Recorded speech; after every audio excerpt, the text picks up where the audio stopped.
이 여자예요. 이 패밀리 여자 중에 제일 악독한 여자로 통했고요. 이 여자의 이름은 수잔 애킨스. 엄마는 암으로 사망했고요. 아빠는 술 중독자였어요. 알코올 중독자였어요.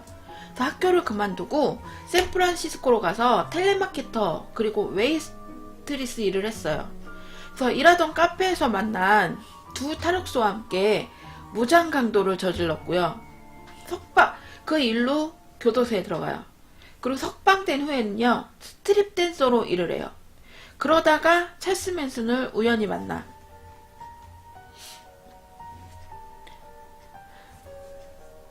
그녀의 일생도 그리 순탄치만은 않았어요. 그녀 엄마는 10대일 때 암으로 고통받다 죽었고요. 술 중독자인 아빠와 함께 싸우던 수잔은요, 먼 길을 가기로 결심하고 학교를 그만두고 샌프란시스코로 나와요. 그녀는 잡지 구독을 판매하는 회사에 텔레마케터 일자리를 구해서 방을 빌렸어요. 하지만 그녀는 가난함, 외로움, 그리고 우울함을 느껴요. 그래서 결국 그녀는요, 텔레마케터 일을 그만두고 지역 커피숍에서 웨이트리스 일을 시작해요. 그래서 이곳에서 두 탈옥수들을 만난 것이 여기서예요. 그래서 그녀는 그들과 함께 떠나기로 결정을 해요. 그래서 이 세 명은요, 웨스트 코스트를 따라 올라가면서 몇 건의 무장 강도 짓을 저질러요. 그 남자들은요, 교도소로 보내졌고요. 수잔은요, 3개월을 구치소에서 보낸 후에 보호관찰을 받다가 석방된 후에 상반신을 노출하는 댄서로 일을 하게 돼요. 이 일을 하다가 일을 그만둔 다음에 수잔은요, 우연히 찰스 맨슨을 만나요. 그의 경험들은요, 그녀한테 깊은 영향을 주었고요.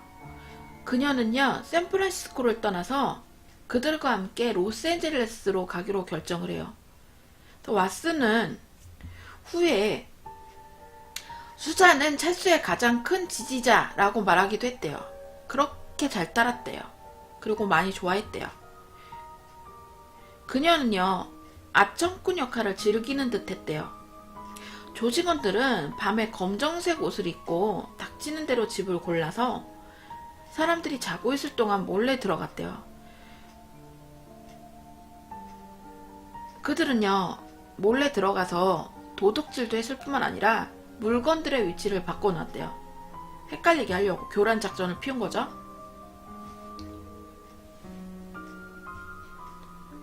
그런데 이 찰스 맨슨이 다른 여자랑 이야기를 하고 다른 여자랑 몸을 섞고 그럴 때마다 한눈을 팔지 말라고 그렇게 요구를 했대요. 그 일로 맨슨과 갈등을 맺기도 했어요. 그래서 그녀는 아주 잠시 동안 이 맨슨과의 갈등 때문에 이 조직에서 쫓겨났고요. 그리고 임질이라는 병 아시죠? 성병. 그거를 조직에 옮긴 것에 대해서 옮겼나봐요. 옮긴 것에 대해서 비난을 받기도 했대요. 그래서 1968년 10월에요.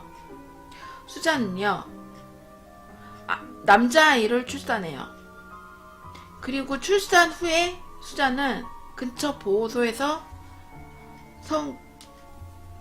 회복을 하면서, 몸을 회복하면서 시간을 보내는데요. 행복하게 살다가 나중엔 병으로 죽는데요.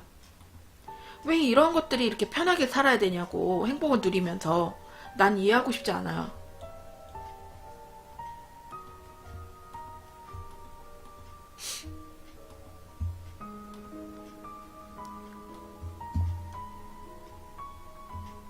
자, 그리고 다음 사람.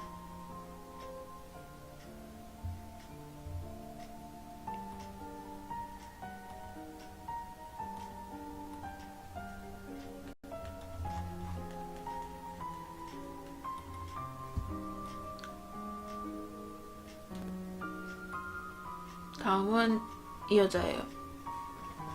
아니, 생긴 것도 다 순하게 생겼어. 근데 왜 이런 짓을 저지르는 건지 참 이해할 수가 없네요. 이 여자의 이름은 패트리셔 크랜윈컬이란 여자래요. 패트리셔 크랜원컬이라는 이 여자는요, 1947년 12월 3일에 로스앤젤레스에서 태어나요. 그녀의 부모는 그녀가 17살 때 이혼을 해요.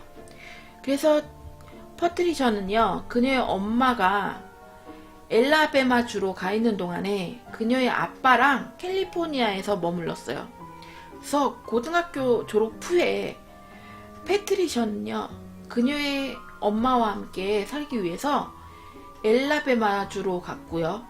카톨릭 대학에 입학을 해요. 그런데 그녀는 과거 주일학교에서 아이들을 가르쳤고요. 한때 수녀가 되는 것에 대해서 생각을 했었대요. 그러나 오직 그녀는요, 1학기를 다니고 나서 학교를 그만둬요.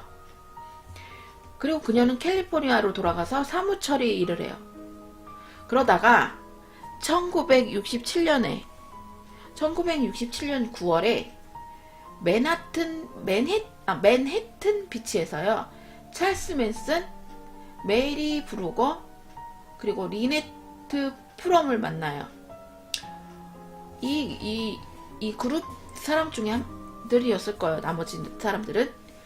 그래서 찰스와 사랑을 나눈 후에 퍼트리셔는 차와 마지막 봉급을 냅두고 그들과 함께 샌프란시스코로 가기로 결정을 해요. 그래서 조직과 함께 할 때 패트리셔는 조용했는데 강렬한 인격을 드러냈대요. 그녀는 조직의 아이들을 돌보는 것을 도왔고요. 찰스에게 헌신했어요. 그러던 1968년 여름, 그녀와 엘러 베일리는요, LA에서 차를 얻어 타려는 중이었어요. 그때 비치보이스의 드러머 데이스 윌슨이 그들을 태워줬어요. 윌슨은요, 그가 레코딩 스튜디오에 가 있는 동안 그들을 초대해서 그 저택에 머무르게 했어요. 아까 말한 그 윌슨 말하는 거예요. 그가 몇 시간 후 돌아왔을 때 찰스와 조직원들이 거기에 있었고요. 곧 윌슨과 관계를 시작했어요. 같은 해에 그녀와 다른 조직원 소녀들이 지역 청소년들에게 LSD를 준 후에 퍼트리셔는 마리화나 소지 혐의로 체포가 되었어요. 그리고 얼마나 샀는지는까지는 나오진 않고 있지만요, 그렇게 체포가 된 후에 그의 소식은 알 수가 없다고 하네요. 그리고 마지막,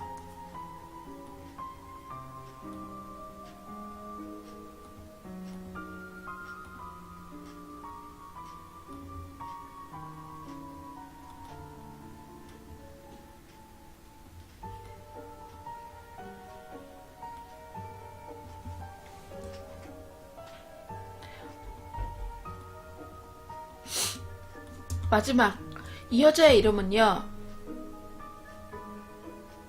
레슬리 반 허슨이라는 여자예요. 레슬리 반 허슨은요, 1949년 8월 23일 로스앤젤레스에서 태어났어요. 그녀랑 그녀의 오빠는요, 전형적인 중산층 가정에서 자랐어요. 레슬리 아빠는 자동차 경매원이었고요. 그녀의 엄마는 학교 선생님이었어요. 레슬리는요, 후에 2명의 동생이 더 생겨요. 레슬리 가족은요, 한국에서, 우리나라에서 고아가 된 어린 소년과 소녀를 입양을 했어요. 그리고 1963년 레슬리 부모는요, 이혼을 했어요. 아빠는 이사를 갔고요. 아이들은 엄마랑 같이 살았어요. 그러는 사이 레슬리는 고등학교에 입학했고요.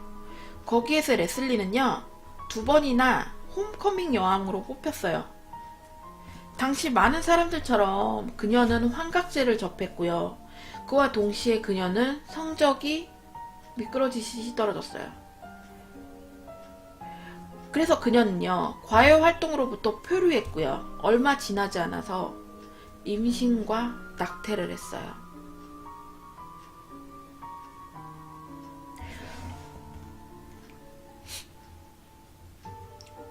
1967년 고등학교를 졸업한 후에요, 레슬리는요, 아빠와 함께 이사를 와서 법무비서가 되기 위해서 한 경영대학에 입학을 해요.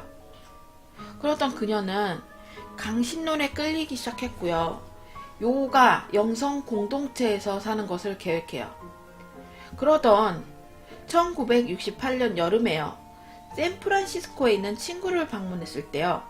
레슬리는 캐서린 쉐어, 보비 보솔레이, 그리고 그의 부인을 만났어요.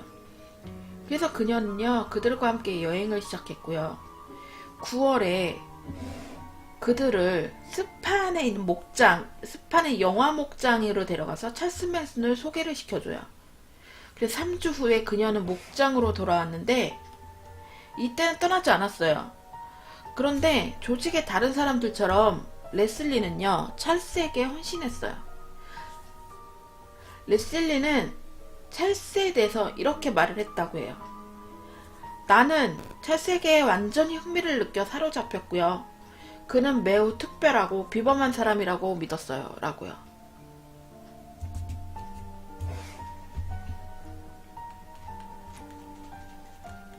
아, 마지막이 아니었네. 한 명이 더 있어요, 여러분. 한 명 더 소개시켜 드릴게요.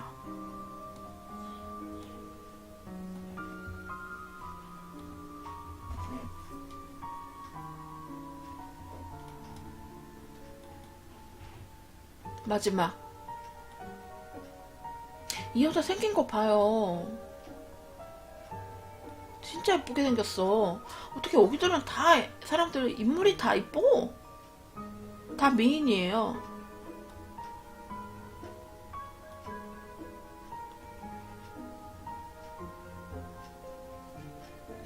이 여자의 이름은 린다 카세이비언이라는 여자예요.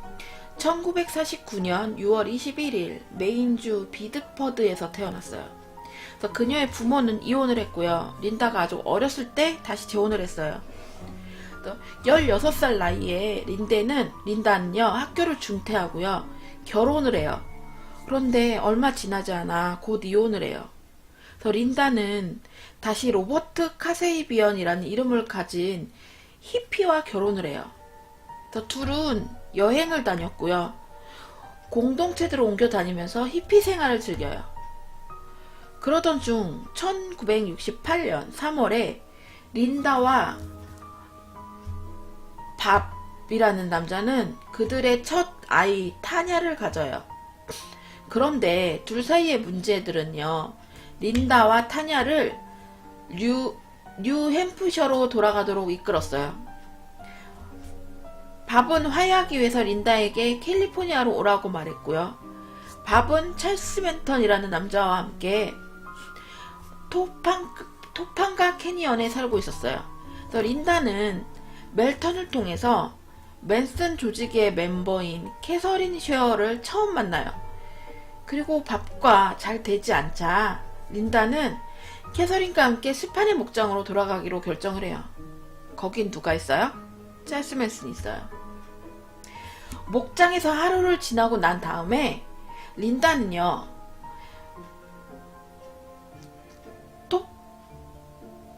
토판가 캐니언에 돌아와서요, 그녀의 소유물들을 회수해요. 그리고 멜턴으로부터 5,000달러를 훔쳐서 다시 이 스판의 목장으로 돌아오게 돼요. 그러면서 이 조직에 가담하게 됐고 이 사건을 저지르게 됐죠. 이렇게 일당들을 소개시켜 드렸는데요. 전 이 사건들을 조사하면서 너무 가슴이 아팠어요.